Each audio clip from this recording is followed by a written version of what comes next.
All praises to the Most High God of Abraham, Isaac, and Jacob, and peace to everyone joining me on this program. This is the Fountain of Israel's Bible Studies program. And as always, it's an honor for me to stand before you on the Lord's holy Sabbath day. Now, the title of this lesson is The War Against the Flesh. The War Against the Flesh. Just wanted to get into this particular lesson because I know it's a hard struggle out there for each of us. You know, it's really hard going through this, walking this out.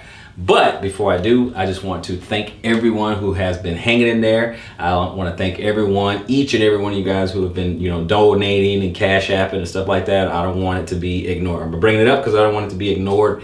And just check the description box below. But guys, I mean, it's been a great ride. It's been 10 years now, and it's just been one heck of a ride. One heck of a ride, and I just appreciate some of you guys. I know some of you guys are new, you're just coming along, and I know some of you guys have been with me for years, and I do appreciate each and every one of you. Some of you, I actually talk to you on the phone, personally, so it's always great to see you guys, and I appreciate you guys allowing me to come into your home. Appreciate you guys allowing me to come and speak to your family, speak to the men out there, speak to their family out there, and teach them, or teach you, what thus says the Most High.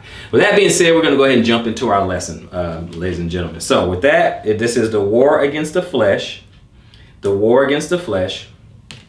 And we're going to begin this in 2 Corinthians chapter 2. Now I'll be reading from the scriptures version. So some of these words, some of these things will be a little bit different. I typically read from the King James, but this time I'm just going to read from the scriptures version. So we're going to go 2 Corinthians chapter 10, and I want to read verses 3 and 4, right? And just so you can follow along in your King James, right? So 3 and 4 is this, and it says, 3 it says, and let me see here. That's the first one. I need 2 Corinthians, I'm sorry. Here we go, 2 Corinthians 3 and 4. It says, for though we walk in the flesh, we do not fight according to the flesh. For the weapons we fight with are not fleshly, but mighty in Elohim for overthrowing strongholds. Okay, see what we got to understand. I got a lesson, guys. It's an old lesson. I may have to redo it. Maybe time to redo that one. But I got a lesson, and it's called Satan's self in society, because that's who our enemy is, right? That's what we have to worry about. Okay, if we have some issues, we have some drama, we got something coming to us. Typically it's one of those three, unless of course Most High is dealing with you. If he's dealing with you directly, then he can send one of those three after you. But that's really what we're dealing with. Okay, so in this we got to understand. We need to look at us. We need to make sure. Well, is this something that I'm doing? Am I in my own way? Am I being foolish? Am I blocking my blessing? Am I as they say, am I messing up? Okay, that's really what we're doing. Okay, am I messing up? And I'm messing this thing up? Okay, that's what we got to look at, right? Because the flesh, is weak. Okay, that could be the subtitle, is that the flesh is weak. All right, how many times you've been out there, you've just been struggling, right? You're trying to do good, and then you find yourself doing something maybe you shouldn't do, right? And you're just like, oh man, it just seems like you can't get that monkey off your back. It seems like you just cannot shake it. Okay, whatever that may be. Okay, pick a sin, whatever it may be, whatever is your vice, whatever is an issue you're having trouble with, and you shouldn't do it, and then you're doing it again, and then you're doing it again, or you go good, you're doing good for a little while, and then it happens again. That's where the flesh is weak, right? But we still have to struggle. We have to strive to enter in. Over a while, after we practice a little bit, it gets a little bit better. It gets a little bit easier. We strength, because this is called a walk, not a step. Okay, this is a walk. You're gonna stumble, you're gonna fall, get back up, and keep moving forward. Let me just encourage you: get back up and keep moving forward. Because guess who wants you to give up? All right, so we're gonna keep up. We're gonna keep it going. Now we're gonna go to 1 Corinthians, right? Corinthians Aleph. 1 Corinthians. We were just in 2 Corinthians. Now we're going to go to 1. Now we're going to go to 1 Corinthians, and we're going to go to chapter 9. When we get to 9 of Corinthians Aleph, 1 Corinthians chapter 9, we're going to read 24 to 27. 24. It says, and do you not know that those who run in a race indeed all run, but one receives the prize? Run in such a way as to obtain. So you're doing this. See, and let me just pause to note. The reason why you're doing this, brothers and sisters, the reason why you're doing this walk, right? Ultimately, in a word, salvation. You want to get salvation, right? But what you're trying to do, you're running this race because you are trying to attain that. You're trying to get access into the kingdom. You're trying to get immortality. You're trying to have fellowship with the Most High and have fellowship with the Messiah and the other saints. You're trying to do that. You're trying to get to that day. You're trying to get to that day where there is no more tears, no more pain, no more sorrow. Okay? No more car note, no more mortgage. Okay? You're trying to get to that day. We're trying to get something. We're trying to attain that. We're trying to attain positions in the kingdom. We're trying to attain that. This is what we're trying to do. So, like it said over here, and do you not know that those who run in a race indeed all run, but one receives the prize? Like, everybody's trying to get it, and we know everyone's not going to make it. Now, a lot are, but we know most are not, right? A lot are going to make it, but most are not. But what it says over in 25, everyone who competes controls himself in every way, right? Now, they do it to receive a corruptible crown, but we for an incorruptible crown, right? So, you have your truth, I have my truth, right? You can't tell, hey, stand back from me, I'm holier than thou, right? They're just too good. You can't really tell them anything, right? Because they know everything, right? So, but it says, and everyone who competes controls himself in every way. Self-control. That's what we're going to talk about, self-control and temperance and things like that. I want to encourage you because it's rough. It is hard. Hey, I still struggle. Okay, I'm not going to sit here and be like, I will still struggle. Now, some things are easier for me now because I've been doing it for a little while. But that doesn't mean that there's nothing wrong. Everything's great. I made it. I'm in the I'm not in the kingdom yet, so I still have work to do. Okay, that's just how it is. If it was complete, I wouldn't be here. Okay, so I got to still run this race. We all do. Okay, he says, in 25 again, it says, and everyone who competes controls himself in every way. Control yourself. It said, now they do it to receive a corruptible crown. Meaning it's going to die. It's going to perish. Okay. You're trying to get something that's not going to last. But we for an incorruptible crown, immortality. Okay. The new heaven and new earth and the new Jerusalem. And be in his Father's house, they have many mansions. Okay. That's not just dwelling, but it's offices, things, responsibilities and duties and things like that. Right. We understand that what we want is once we get it, it's forever. That's what we're trying to attain. The incorruptible crown. Once we get it, it is forever. But what it's going to take is a little bit of self-control on our part. It's going to take some self-control. So when we want to do something and we know it's not right, we're going to war against the flesh and resist. 26, therefore I run accordingly, not with uncertainty, right? Thus I fight, not as one who beats the air. It's not for nothing, right? I do this for a purpose. I do this to attain something. It's not for nothing. It's not like I'm just beating the air, okay?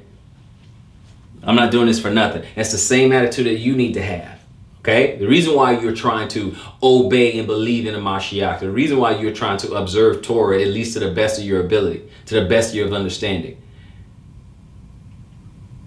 You're not doing it for nothing. You're doing it for a reason. You're trying to obtain. Okay? 27. But I treat my body severely and make it my slave. Keep my body in subjection and make it my slave. Lest having proclaimed to others, I myself might be rejected. Lest I...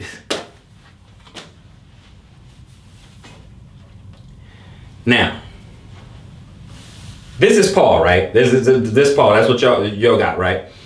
So this guy is still trying to run this race. He's still trying to strive to enter in. He's still trying to please the Most High. Still. And you got people out there telling you don't have to do anything. You don't have to obey. And a little bit of obedience that they want you to have, they want you to do it like according to like your feelings. Because they say, oh, well, you know, there's Christ commandments and stuff like that, right? And I said, well, can you list them off? Okay? And then they'll do some of the, you know, well, you know, turn the other cheek, you know, just the stuff, basically the things they feel like doing. I'm telling you, do not listen to these butter muffins. Do not do it. Just don't do it, because these moose knuckles will have you cut off. I'm telling you that right now. They will have you cut off because you don't have to strive there and there. You don't have to keep your body into subjection. You just do whatever you want to do. He said, look what he says. But I treat my body severely and make it my slave. Now, how hard is it to keep doing what the heck you've been wanting to do? How hard is it to do that? Just keep on doing, keep doing what you're doing before, because that's what these other guys, that's what they tell you. You don't have to do anything. You don't have to keep no law. Well, the new covenant, and then you have them read it to you, and what pops up? Oh, the law. I was having a conversation the other day on the phone. Same thing. Oh, we're on the new covenant. I'm like, okay, so let's read it. Jeremiah 31. Let's read it. Oh, it's also in in Hebrews 8:8. Let's take a look at it. It says the same thing. And it says, here's the covenant I'm gonna make with Israel and Judah, which my covenant they break, or whatever, but not according to the old covenant that I made, but according to but a new covenant. What was the old covenant? Okay, the law, table stones, ratified by the blood of the Lamb. Right? What's the new covenant? He said, I'm gonna put it in their inward parts and in their mind. I'm gonna put my law in their inward parts and in their mind. Okay, we're in a new covenant. So again, what do we have? We have the law, because he's going to put it on the tablets of their heart and in their mind instead of the tablets of stone. And it's going to be the law. So the law, tablets, actual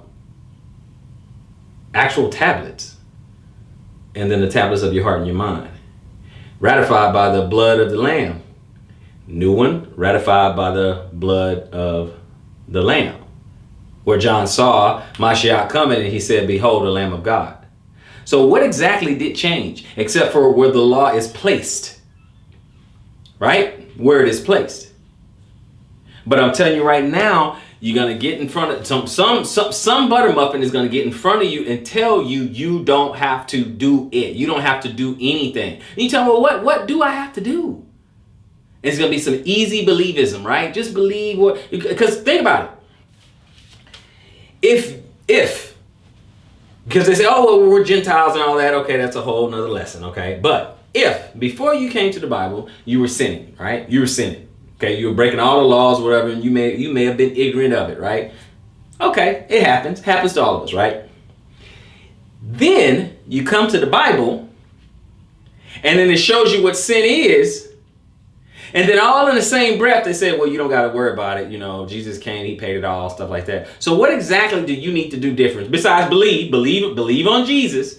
Besides that, what do you have to do? If before you were stealing and eating pork and, just doing all kinds of crazy, wicked stuff that you can see in the Bible is clearly bad, right? You didn't know. Then someone tells you what those laws are, right? These are the laws that you're breaking. You shouldn't do that. I mean, well, according to, Old Testament, you shouldn't be doing that. And then Christian come along, right? Sunday Christian come along and tell you, well, you don't have to do it under the new covenant or whatever. Okay, so what exactly did you do different besides just believing? That's why I say easy believing. You just believe. I believe Jesus paid it all. I believe he died for me. Okay, so you can just go do it. You can just go do the stuff. You can keep stealing, right? You can keep committing adultery. That's cool. You can just you can keep bearing false witness on people. Just lie on them. Just lie. You can still you can do an Amber Heard on somebody. You can do that. That okay? That's fine. Okay, you could just keep doing all this stuff. Now you don't. So what exactly did you do? What? But then he's saying, Paul is saying, I gotta keep my body in subjection. I treat my body severely and make it my slave. Then he said, lest having proclaimed to others, I myself might be rejected. I might be a castaway. I might be rejected. I may not get in. Like if I don't control myself, I may not get in.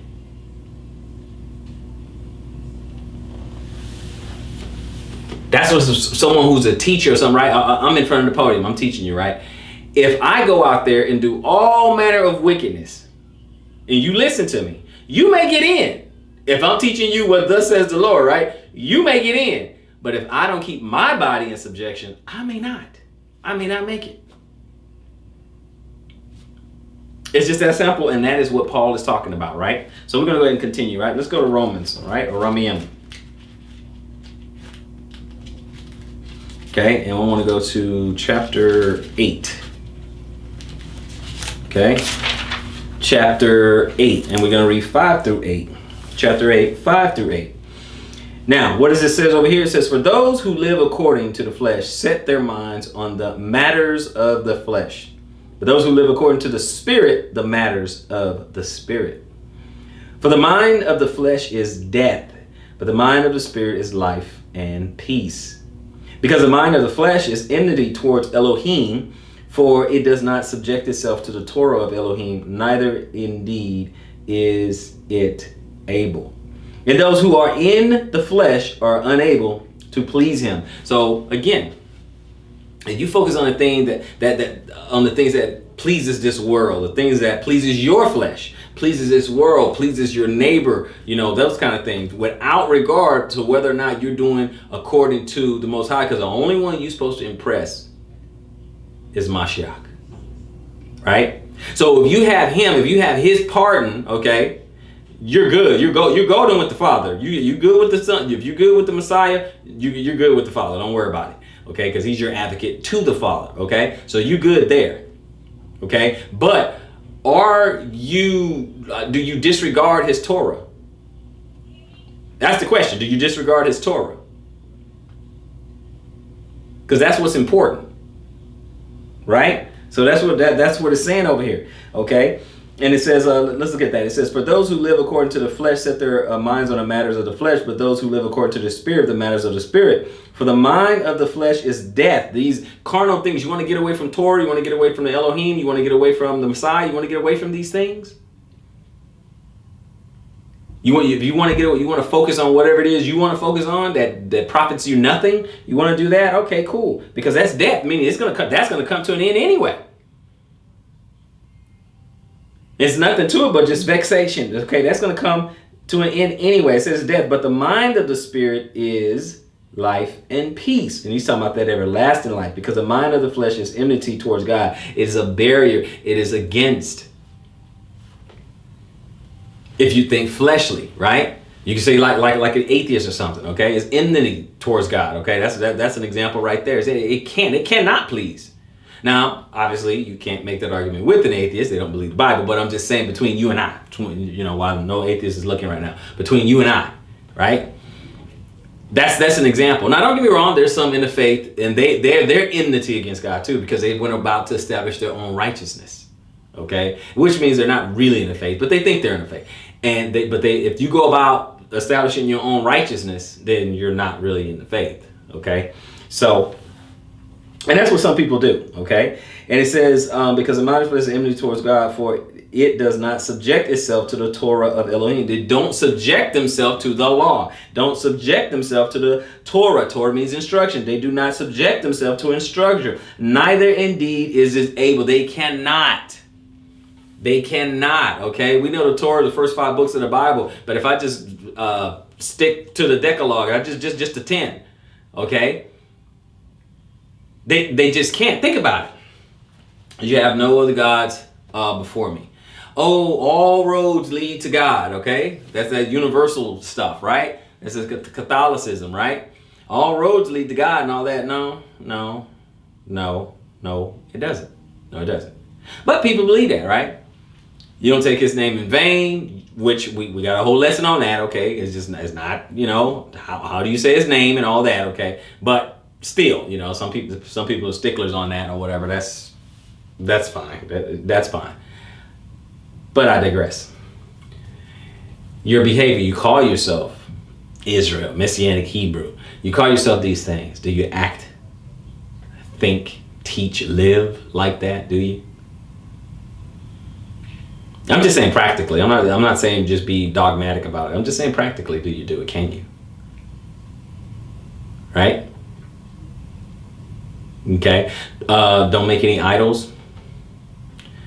Know any people who supposed to be a part of this biblical, just believing in the Bible and stuff, and they just worship these idols and stuff like that? Enmity against God, neither can it be. You tell them, hey, don't do this. This is not his birthday. Don't celebrate this. He has nothing to do with dyed eggs and all that. And these brother muffins will rebuke you. Enmity against God. Honor thy father and mother. Remember the Sabbath day. Sabbath day has been moved.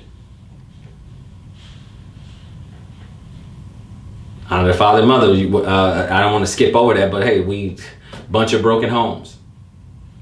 Bunch of broken homes. So they got a whole lot of angst and hate against it, particularly against the father, but you got a whole lot of angst and hate against the parents and stuff like that. So, what are we doing? What are we doing? Seriously. So, let's look at our next, let's see where we are. Romans, let's go to Matthew 26. Matthew 26.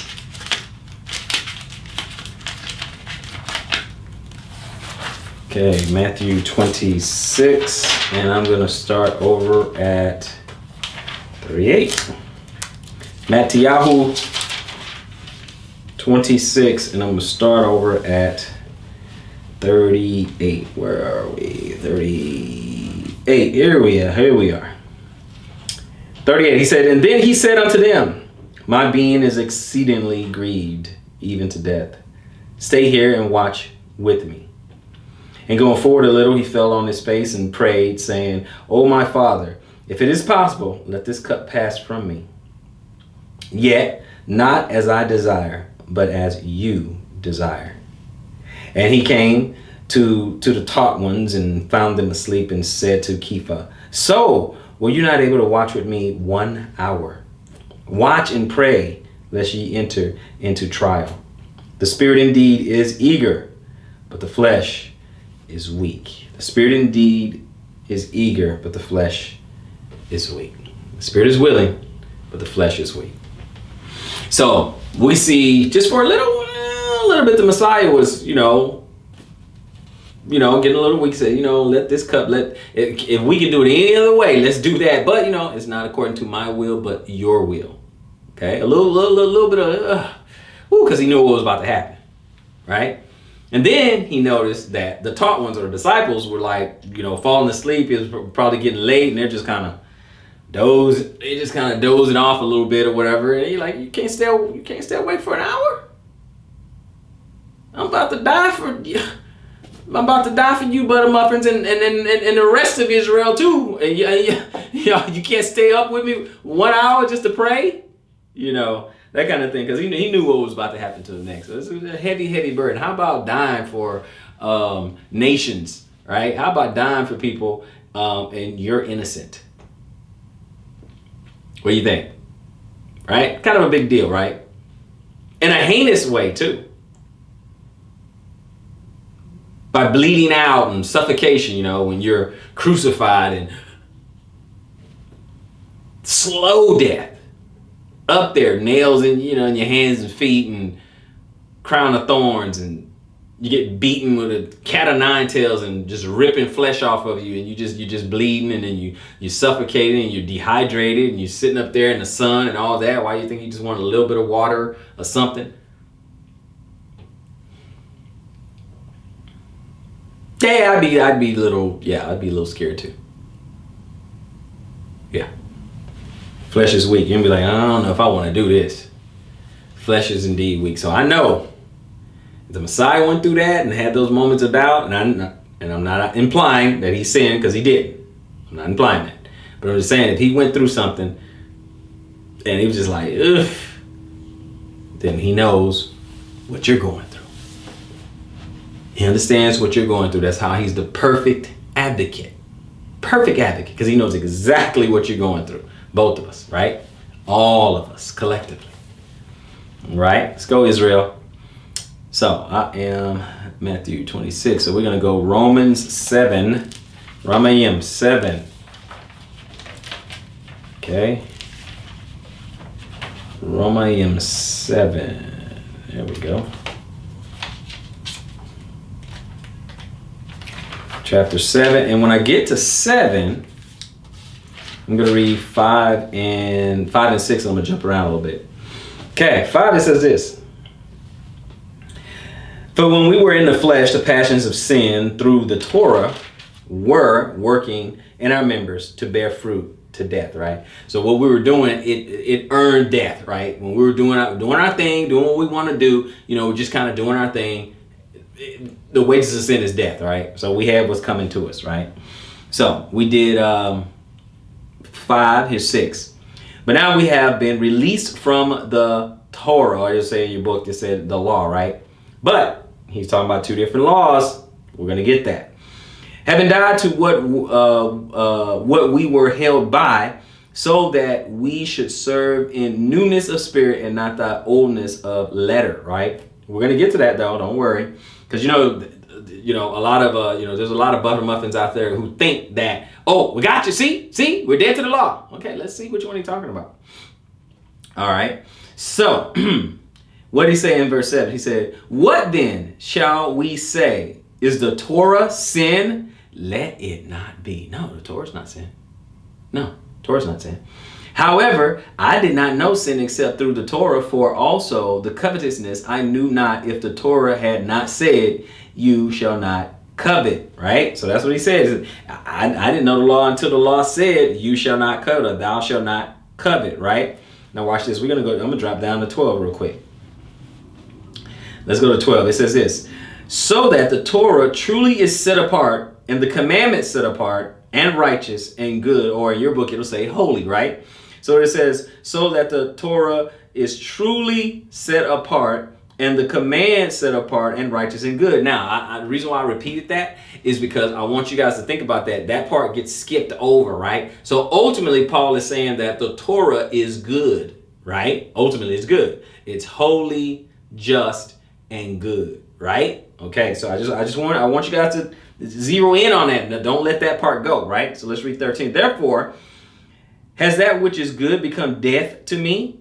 Let it not be. So should I have nothing to do with the Torah now? Should I have nothing to do with it? Is that gone? Is it gone? Let it not be. No. But the sin, that sin might be manifest, was working death in me through what is good, so that sin through the command might become an exceedingly great sinner, right? So you can recognize what sin is. Like before you knew what Torah was, right? You didn't know how severe your sin was, right? You didn't know what am I breaking? What law am I breaking, right? Now, some of the obvious ones, we kind of have an idea. We shouldn't steal and, so on and so forth. But some of the ones that are a little less obvious, we once we realize, we're like, and that's what Paul meant when he said, once I found out, I died. Like oh man, I didn't know that was wrong, right? That kind of thing. So we're gonna keep it going.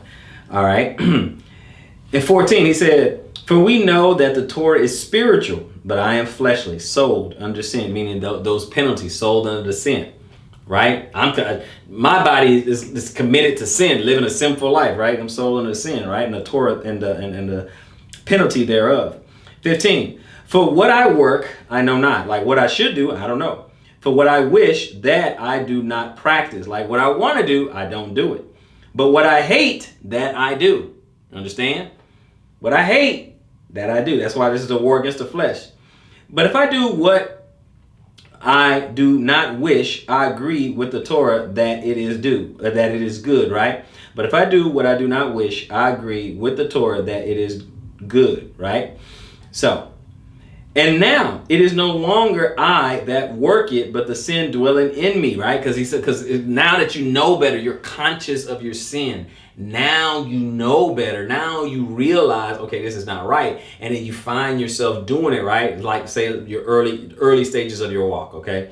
Then you say, oh, it's not really me, it's a sin, right? It's that, okay, but not to separate yourself and say, oh, well, I didn't do it, the devil made me do it. That's not the excuse. I'm not implying that, okay? I'm not implying that. I'm just saying you start to realize you're more cognizant of the sin, right? That's what we're saying. So it says, he said, and now it is no longer I that work it, but the sin dwelling in me, because it has caught hold. And we've been making a practice of sin so long, it becomes second nature. 18, for I know that in me, that is in my flesh dwells no good, right? Been doing it for so long. For to wish is present with me, but to work the good I do not find, right? Oh, I want to mentally, I want good. I want to do this Torah, but I keep falling short. But to do it, I cannot find, right?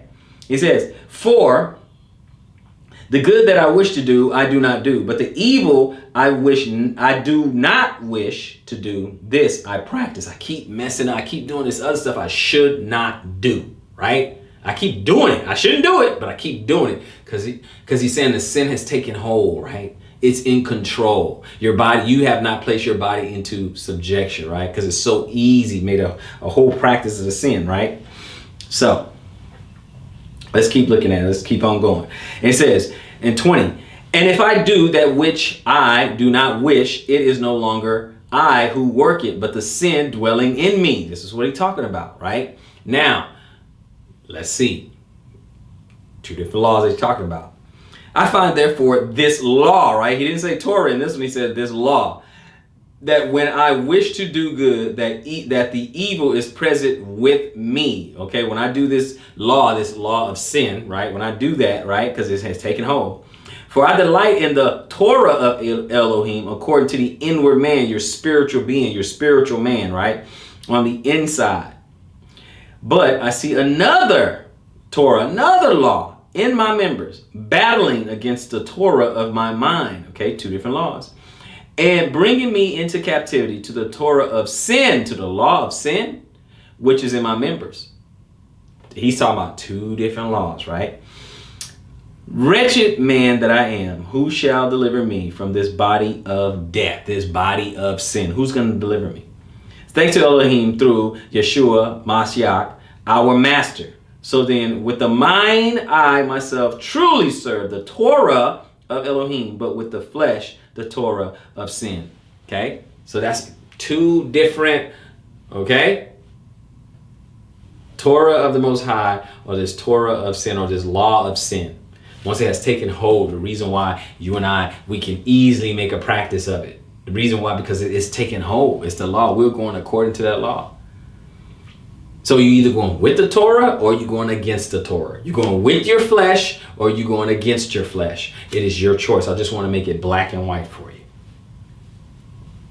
Because that's what we're working with. That's what we're talking about. We're going to go with it or we're going to fight against it. Because this whole walk is a matter of striving to enter in. And are you striving? Are you doing it? Because it's, and let me tell you, it's going to be tough. Let me tell you, it is hard. It is very, very difficult.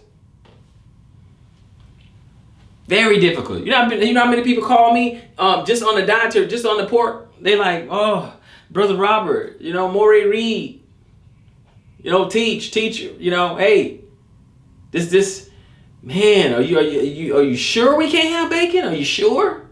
You can get beef bacon, but but I digress. Yeah, I'm pretty sure you can't have bacon, man. I'm pretty sure. Are you sure? No pork chops. That's still pork. No ham. We're still talking about pork. Bacon. Man, pork loin. Yeah, brother. If it's coming off a pig, you can't have it. Okay, it's that simple. Man, I can't have my sausage. Did you know that almost all the breakfast sausages is pork? So yeah, I know. Very few alternatives, but yeah, I know. See, just that alone, just the dietary law. They're warring against the flesh. The struggle is real. Just the dietary law, and they're struggling against the flesh. They're trying. Now, some of you out there, that's no big deal. But for others, that's a struggle. The war against the flesh. The war against the flesh. Let's go to Proverbs 24 and 9.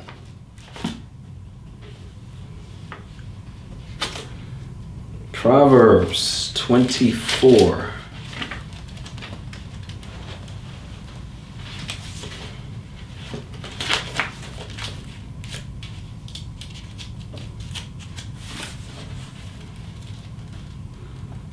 All right. So we're going to get to Proverbs. Okay. And once we are there, we're going to go to chapter 24, verse 9. The purpose of folly is sin, and a scoffer is an abomination to men. The purpose of folly is sin, and a scoffer is an abomination to men. Some people, you can't tell them anything, because a lot of it can't get past their cognitive dissonance. It just can't. You cannot penetrate, because they're being foolish. They're being carnal minded. I had to go a little bit. I mean, it wasn't a debate. And the young man, we're on the phone. The young man, actually a person is a member of the ministry, and happened to be female, and a member of the ministry. And she just said, hey, Pastor, could you help me with this? Someone is on the other line, and he was saying that, we can eat pork. So he didn't believe in the dietary law and stuff like that. He think because that's done away with, that kind of thing. Do you have time? I was sent a text message first, so I did have time. So we got on the phone, and I'll try to give you the truncated version of it. Let me just summarize. The Cliff Note version kind of goes like this. I get on the phone and say, hey, how you doing? Got his name. And I said, okay, but where are you reading, that it's okay that we could just eat anything? So he takes us to like Mark, and he goes to where the Messiah was talking about all meats being purified, right? And I said, okay, well, let's go up just a couple of verses or whatever. And it's the part where he's talking about where the Pharisees go to the Messiah and say, hey, why do your disciples eat with unwashed hands? And of course, I'm paraphrasing, but the Messiah said that basically, basically why you making a big deal out of that, because don't you know that, eating with one unwashed hands isn't that big a deal, because basically the germs, because we're talking about germs, the germs going to go into the body, get into the digestive system, go through the intestinal tract and be eliminated, right? That kind of thing.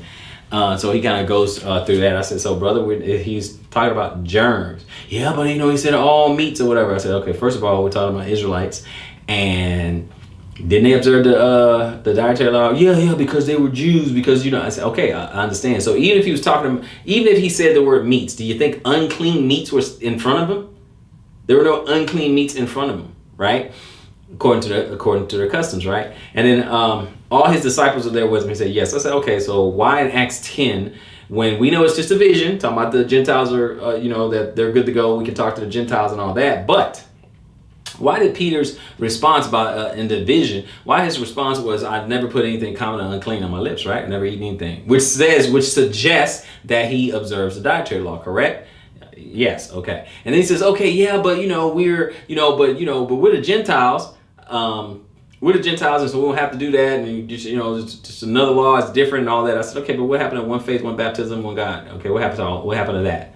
Right? Because obviously it's a New Testament kind of guy, New Testament Christian. I said, so what happened to that? Well, but the Gentiles. I said, okay, so the Gentiles can do what they want, but the Israelite cannot. So just doesn't make sense. It was just some inconsistency. So he takes me, he goes, okay, we'll read Romans 2, go to 17, read 17, 29, read all that. So I read all that. And then I said, okay. Well, it looks like Paul here, look at what he's saying. He says, okay, so if you supposed to be, a person of the law, then, and you telling other people not to steal, do you steal? And you supposed to be a person of the law, and you telling people not to commit adultery, do you commit adultery? You tell people not to worship idols, do you commit sacrilege, right? So just read that part, Romans 2, 17 down to 29, right? Read all that. I said, well, it sounds like he's saying for you not to be a hypocrite. He's not saying don't do the law. No, brother, no, that's what it's saying. That's what it's saying. I said, okay, really? So let's go to Romans 2:13, just a couple of verses right before 2:17, right? He says, okay. I said, well, go ahead. Could you read that out loud? We're on the phone. Why don't you read that out loud? So he's fumbling around a little bit. And I said, sir, could you read that out loud? because it says, for the hearers of the law shall not be justified before Yah, but the doers of the law. I says, okay, so what about that right there? Oh, brother, you taking it out of context. I'm like, how am I taking it out of context? I'm in the same book you brought me to. In fact, I'm in the same chapter you brought me to. You brought me to chapter 2. We're reading chapter 2, and it's only 4 verses. It's 4 verses before that. How am I taking it out of context? In fact, it goes with what you gave me. It goes with it. So that is an example of cognitive dissonance, and it kept going, guys. It kept going. But that is an example of cognitive dissonance. I said, so while we're in here, why don't we go to Romans, 3:31? Okay. Do we make void the law through grace? God forbid, we establish the law and all that, right? So I said, okay, so again, in 2 places, we're supposed to keep the law. And again, his cognitive dissonance kicked in. Oh, well, but you just, that's just not what, it's just new and all. I said, okay. One last thing. I said, you like the New Testament, but let me ask you, so has every prophecy in the Old Testament been fulfilled? Has every prophecy in the Old Testament? He goes, no. I said, I agree with you. You're right. Not every prophecy in the Old Testament has been fulfilled. I said, okay, great. Let's go to Isaiah 66. Some of you guys are already there, right? So he's going to come with, so it says here, he reads it, and he says, okay, and the Lord's going to come, flame of fury and wrath and all that other stuff, right? And I said, okay, has this happened yet? He says, no. I said, okay, great. Now keep on reading. And this is about 66 and 15 and 16. Read 15, 16, we go to 17. I said, okay, continue reading. And he says, those who hide themselves behind the monument, behind the brick in the garden, eating swine's flesh, right? So I said, wait a minute. Okay, so we both agree this hasn't happened yet. So why is it that when he comes back, the first people on his lips are those who are eating pork? Stunned silence. There's a little bit more to it, but I will just simply end it there. Okay, so we get back into our lesson. But you see the differences.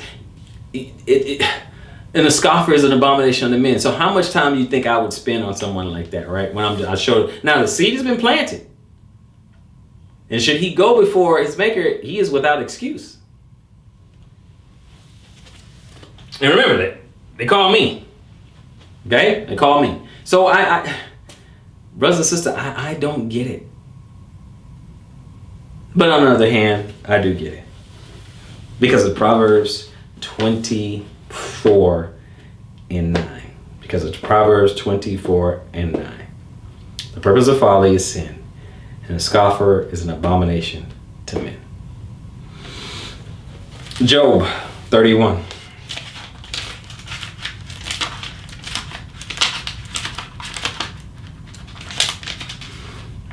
Okay, let's go to Job 31.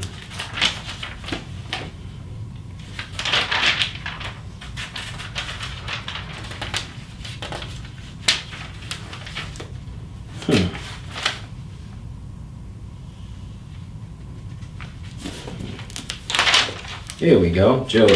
All right, Job 31. Let's see, 31. Now we're here over in Job, only 31, and I'm going to start in verse 1. I'm going to jump around a little bit. Okay, 31. Verse 1, it says what? I have made a covenant with my eyes. How then could I gaze at a maiden, right? Like, how am I gaze at a woman, right? Okay, so we're going to drop down to 9. And 9 says, if my heart has been enticed by a woman, or if I have lurked at my neighbor's door, right? Neighbor's wife, right? Okay, so it says, so if my heart have been enticed by a woman, or if I have lurked at my neighbor's door, right? We know that's a sin. Thou shalt not commit adultery. So you should not be looking at another man's wife. You should not be, another man's wife's, in her face, things like that, right? Because of enticement, right? So I'm going to drop all the way to 24. We're going to read 24 to 28. Look at what it says here. It says here, and if I have put my trust in gold, or call fine gold my refuge, that's his safety, right? Because, you have a little bit of money. Now you feel safe, like nothing can touch you, right? Okay, and if I have rejoiced because my wealth was great and because my hand had gained much, if I have looked at the sun when it shines or the moon moving in brightness, so that my heart has been secretly enticed and my mouth has kissed my hand, like you thinking yourself, right? To that is a punishable crookedness, for I would have denied El above, right? Because you think you did it. You think it's because of you. You think you did it. You're the man. You did it all, right? It's all on you. You did all this in your own power. You're a self-made man, right? You did all that. So you forget. So he's saying, unless I do all that, I'm going to think it's me. And I know it's the Most High. I know it's El. Okay? I know it's El. But some people lose their way, brothers and sisters. Some people lose their way. They think it's all them. They think they don't even need help from the Most High. Let's go on back up to the New Testament. Matthew, right? Matthew, we're going to go to 5 and 17. Matthew chapter 5. We're going to start at 17 and we're going to read a little bit of it. 17. Okay. 17, what does it say? Do not think that I came to destroy the Torah or the prophets. I did not come to destroy, but to complete. For truly I say to you, till the heaven and the earth pass away, one yod or one tittle shall by no means pass from the Torah till all be done. Is all done? When you step outside your door, is the heaven still there? Is the sun still there, right? He kind of gave an example. He comes completed because he came to do what he had to do to become a sinless, spotless sacrifice. Remember the whole Lamb of God thing? Now, I know that they're under the impression, and I know they've been given this bill of goods that he did it so you don't have to, but it doesn't say that. He did it so you don't have to suffer the penalties. He freed you from your penalties. Oh, well, it is blotted out. Yeah, I blotted out thy transgressions like a dark cloud. He didn't say I blotted out my Torah. Didn't say that. Right? But okay. Okay, no problem. So we did, what is that? 18. Let's go 19. And whoever then breaks one of the least of these commandments and teaches men so shall be called least in the reign of the heavens. But whoever does and teaches them, he shall be called great in the reign of the heavens. Well, we got to see, well, what does the least mean, right? All we have to do is keep reading it and we'll know what the least. He says, some be great, some be least, right? But let's just see. Okay. 20. For I say unto you that unless your righteousness exceeds that of the scribes and the Pharisees, you shall by no means enter into the reign of the heavens. You shall not. By no means. That's a least. You don't get in, that's a least, isn't it? Right? They don't like reading that part. They don't like to mess with that part right there. Okay, 21. And you have heard that it was said to those of old, you shall not murder. And whosoever murders shall be liable to judgment, right? But I say unto you that whosoever is wroth with his brother without a cause shall be liable to judgment. And whosoever says to his brother, Raha, shall be liable to the Sanhedrin. But whosoever says, you fool, shall be liable to fire of Gehenna. Right? So did he says that you don't have to do it? Or did he says not till heaven, till earth? Because he's still teaching it, right? He's still saying, okay, thou shalt not. You said it should be no murder. Well, you don't even be mad at your brother without a cause. He come to magnify not like he didn't change, he just magnified it. Okay? Brothers and sisters, we warn against the flesh. It's tough. These are things that we're instructed to do, and it is tough for us to keep it. Let's drop down to 27. 27 says, you have heard this, that it was said to those of old, you shall not commit adultery. But I say unto you that everyone looking at a woman to lust for her has already committed adultery with her in his heart. What was Job talking about? What was Job talking about? Now, the proper understanding of it is not just any old woman, right? We're talking about betrothed, married women. So you don't want to be looking at women with lust in your heart because you don't know if that woman's married, right? Now, If she's single, that's a little bit different. But before you rush to judgment, then let me ask you,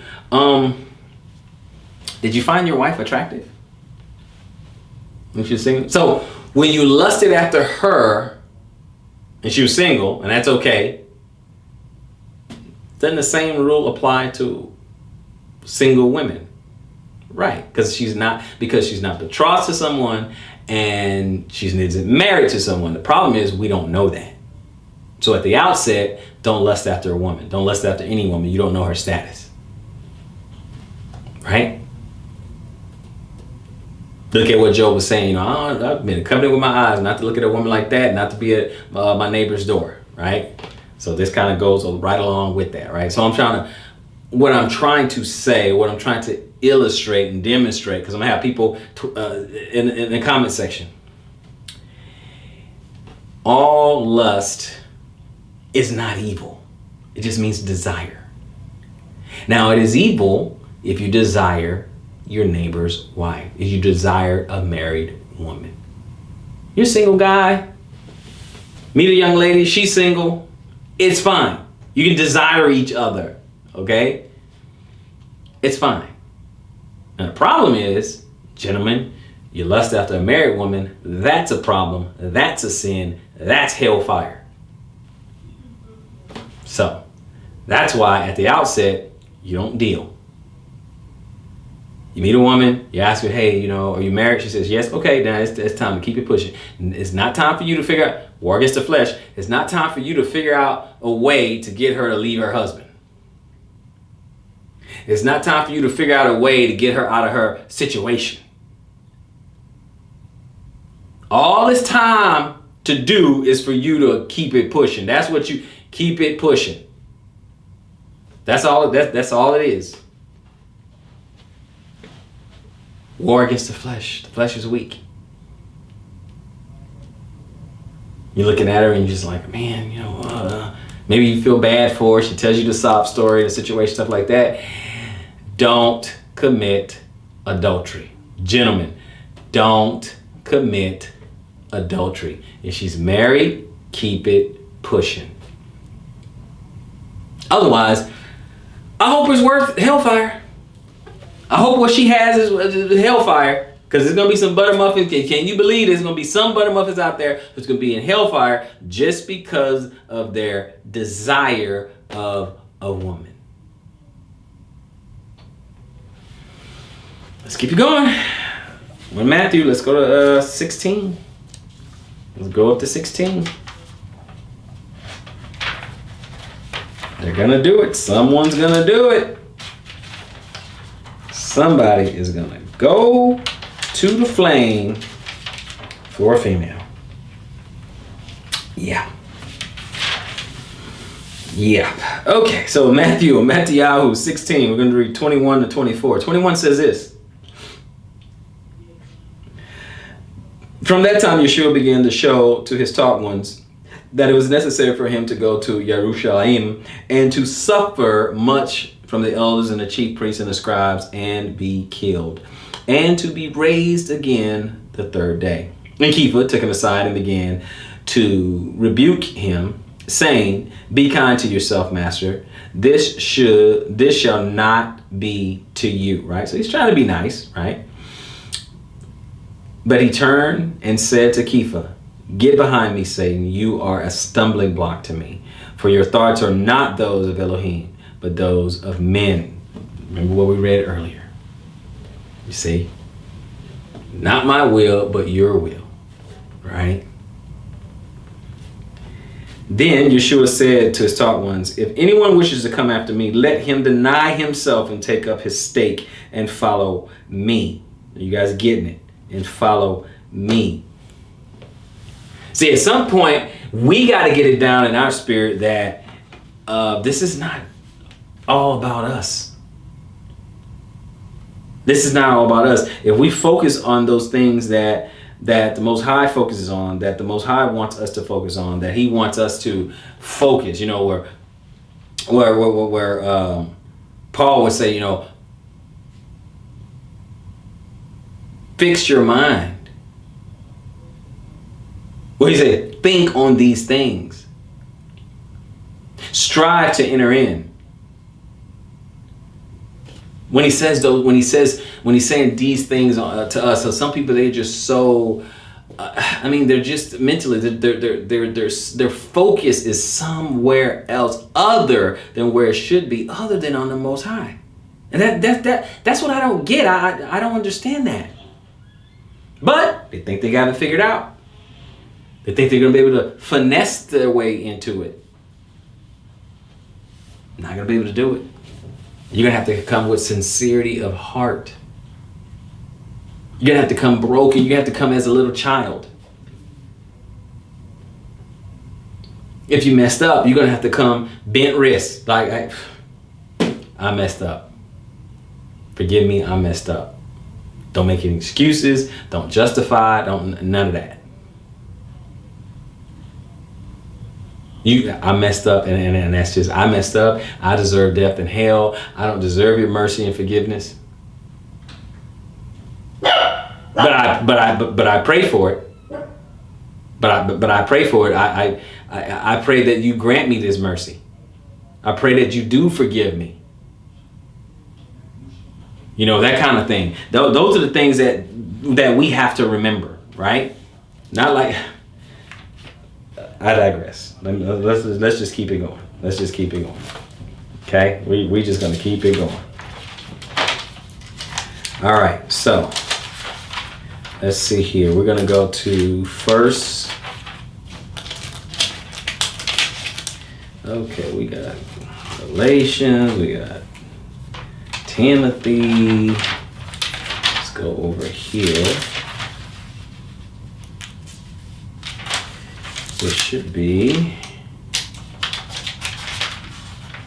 Timothy, and it's going to be first Timotheos Aleph, Timothy 6, 1 Timothy 6. And let's go 11 to 14. Okay, Timothy 6, 11 to 14. 6 says this, but reverence with contentment is great gain. For we brought not into the world, and it is impossible to take any out, right? We came in here naked, we're going to die the same way. When we have food and covering, we shall be satisfied with these. But those wishing to be rich fall into trials and a snare, and into many foolish and injurious lusts, which plunge men in ruin and destruction. For the love of silver is a root of all kinds of evil, for which some, by longing for it, have strayed from the belief and pierced themselves through with many pains. But you, O man of Elohim, free from all this, and pursue righteousness, reverence, belief, love, endurance, meekness. Fight the good fight of belief. Lay hold on everlasting life, to which you were also called and have confessed the good confession before many witnesses. In the sight of Elohim, who gives life to all, and of Messiah Yeshua, who witnessed the good confession before Pontius Pilate, I charge you, that you guard the command spotlessly, blamelessly, until the appearing of our Master Yeshua HaMashiach. For how long? For how long did you obey the command? For how long? Until Messiah come back.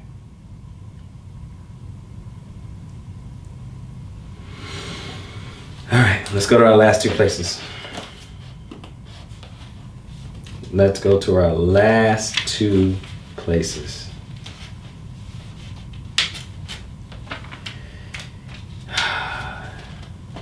Try to make it as simple as possible, brothers and sisters. As simple as possible. Job 17. We'll go 17. We're going to read verse 9.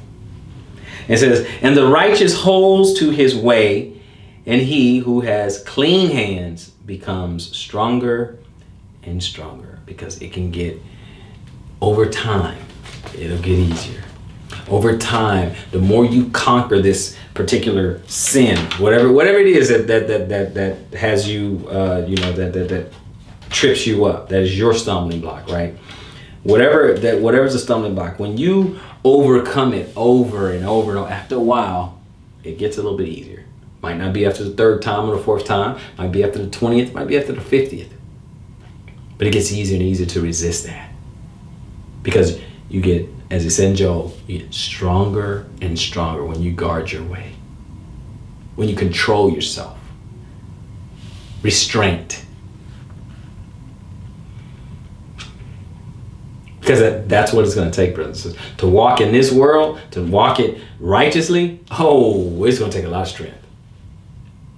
It's going to take a lot of strength. But let's look at our last one, right? Revelation 2, okay, or Hazan 2, and I'm going to read 25 and 26. 25 says this: "But hold fast what you have until I come." Oh, it sounds just like what we just read, right? Until Messiah comes, right? "Hold fast to what you have until I come. And he who overcomes and guards my works until the end," what is he going to do? "To him I shall give authority over the nations." You will have power. You will have the authority over the nations. You will be one of the immortals. Access into the kingdom. You see the difference? No more sickness, no more tears, no more sorrow, no more pain, no more death. Be an immortal. And an answer to all of your questions, because the Messiah will be there and the Father. Don't you want to know? Yeah, curious minds want to know, right? Brothers and sisters, this is the war against the flesh, because the flesh is weak. But you can overcome. Yeshua HaMashiach has made a way for you and I to overcome, which is believing in him and walking in righteousness. I hope in this lesson someone has been edified. And if so, until next time, search the scriptures and prove all things. Shalom, Israel.